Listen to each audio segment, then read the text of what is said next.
never would. Oh, no,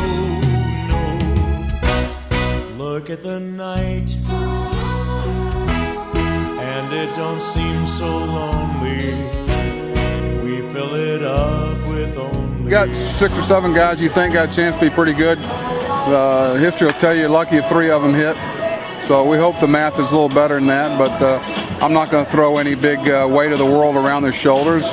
But, you know, if they continue to mature, they don't all develop at the same time. They come at different levels, so you can't put a blanket over them and say they're all going to be good pitchers at such a point. But, you know, regardless of what you do, if you pitch well, you got a chance to win. And if these young guys continue to grow, we could have some fun. And plus, not a lot of bathroom breaks now when you see this lineup. I mean, you guys... Bathroom breaks? Yeah, in the past, you know, when you were watching the Orioles, you could get up and go to the restroom That's not about very middle nice. to end of the That's not Orioles. very nice. But You now, can say that about the Red Sox sometimes. yeah, but this year you can't say that about the Orioles. Vlad Guerrero and Brian Roberts and Derek Lee, if he can get healthy.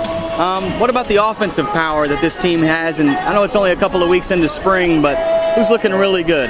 Who are you impressed with so far?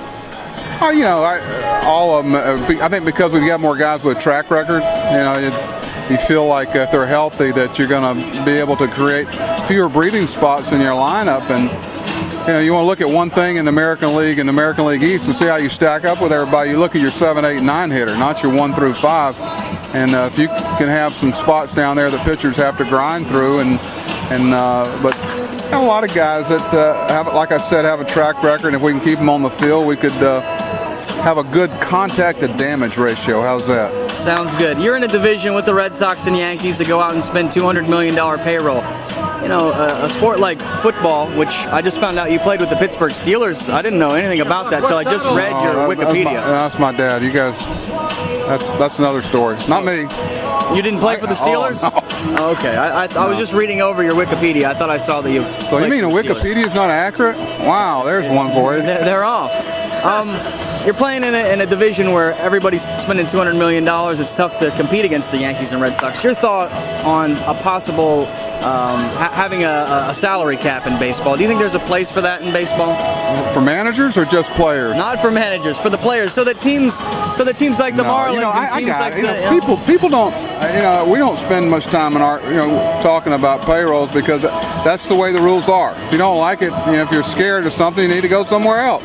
You know, I think the Red Sox spend their money very wisely. Sometimes you hear guys say he's a real deal maker. Well, if you pay more money than everybody else, you are a good deal maker. Yeah.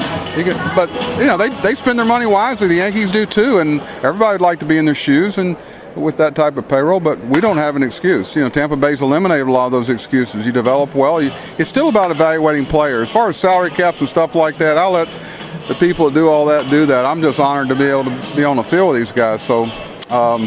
We're not going to talk about woe is me with the Yankees and Red Sox. It's a given. They're going to probably get bored some this year. We won't. Sounds good. We're here with Buck Showalter on the field getting ready for the game tonight, Orioles and Red Sox. You had a great gig with ESPN. By the way, I was a fan of your work behind or in front of the camera. I was too, by the way. Well, you guys are staying up too late.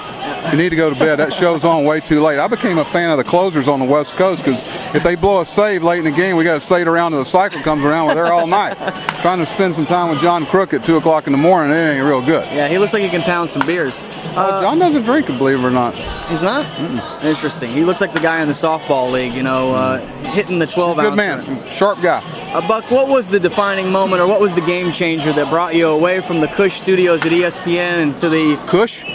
That's a lot of hard work. Is it hard work? I thought maybe the producers fed you all that information and made life easy. No, mine was self-absorbed from the people I've been around, but I didn't do a lot of the stat stuff. Are you telling me that it's harder being an ESPN analyst than a Major League Baseball manager? Some nights, live TV's tough. It really cramps your language. Things I can get away with saying in dugout, I can't say on live TV. Especially when I got 30 seconds to make a point. Here, I can take as long as I want to make a point. So I appreciate it. All right, take care. Sweet Caroline, good time.